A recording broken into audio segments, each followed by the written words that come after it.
I've introduced a verbal assessment throughout the courses where instead of them writing the words down, I find if they articulate it verbally to me, then they get a better grasp of the information. So the verbal assessment or the verbal articulation of the words that we use generally makes the learner take more time and effort into preparing for an assessment rather than relying on the fact that it's going to be a multi-choice or a quick-fire short answer question.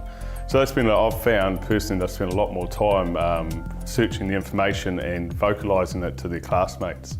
And then I'll go over there and I'll ask them, why did they use that technique of joining the pipe to that valve? Why did they put that valve there? Why is it there?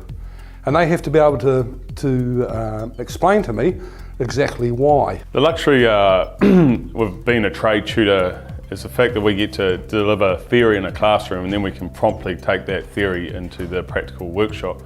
So when we're doing a theory lesson, we can emphasise some of the main key words throughout the lesson and then take those key words into the workshop, and when the student is carrying out the task that would have the terminology or the words within it, you just ask them, subtly next to them, you don't make it a big deal, just what process they're going through, and you get them to talk to you about it, and hoping that they'll obviously use the word that you've already discussed in the classroom. If not, you do a little bit of prompting by asking why they took that that item off and what tool they used to take that item off, and get them to then answer that. Just a little informal type questioning taking place.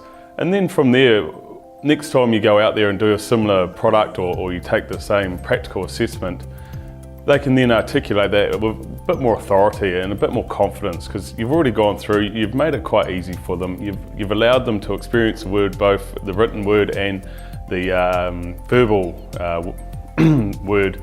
But a lot of the time for when the worker or the learner goes into industry and he's talking to his colleague about carrying out just a basic service, for instance, and then he needs to tell the colleague what he's actually done without missing main key words or the terminology that would allow him to then be able to put it down onto paper for then that to be a job card.